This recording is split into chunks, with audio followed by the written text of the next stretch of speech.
আসসালামু আলাইকুম ভাই। ওয়ালাইকুম সালাম ওয়া রাহমাতুল্লাহি ওয়া বারাকাতুহু। কি খবর ভাই? কি হইছে? হ্যাঁ? হ্যাঁ, কেন? কেমনে কি করছেন? না, আল্লাহু আকবার। আপনি আমাকে কল দিলেন না কেন? একটু অপেক্ষা করতেন। আমি তো কিছুক্ষণ পরেই আপনার সাথে দেখা করতে পারতাম। নিছে টাকা টাকা সব নিয়ে নিছে? ওহ মাই গড! আচ্ছা ঠিক আছে। শান্ত হন।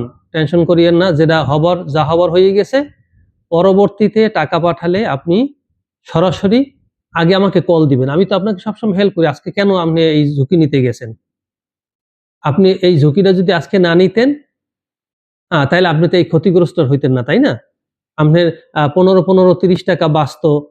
আমি আপনার টাকাটা নিয়ে আসতাম। আপনি কল দিলে আমাকে। আপনারা তো জানেন যে আমি লিগ্যাল ভাবে বৈধভাবে আ বাংলাদেশ সরকারের ২.৫% বোনাস সহ আমি টাকা পাঠাই। হ্যাঁ। না হ্যাঁ, পরবর্তীতে আপনারা যারা আছেন, যে কয়জন আছেন আমাকে কল দিবেন। কল দিলে আমি তখন আপনাদের কাছে যাবো এরেঞ্জ করার জন্য কিভাবে টাকা আমাকে দিবেন, কিভাবে আমি টাকা পাঠাবো। তো কাজেই আর ঝুঁকি নেবেন না। কারণ এই ৳৩০ আপনি এক সময় অপচয় হইছে। তারপরে কত বড় ক্ষতিগ্রস্ত হইলেন। আ আপনার আ যাই হোক যেটা গেছে যা গেছে এটা নিয়ে আর টেনশন করবেন না। পরবর্তীতে টাকা পাঠাইলে আপনি আমার সাথে যোগাযোগ করবেন। প্লাস আপনার নিকটস্থ যারা আছে সবাইকে বলবেন যে বাংলাদেশে টাকা পাঠাইতে লিগ্যাল ভাবে সরকারের ২.৫% বোনাস সহ আমি আপনাদের টাকা পৌঁছেই দেব ইনশাআল্লাহ। আমার সাথে যোগাযোগ করবেন। ধন্যবাদ।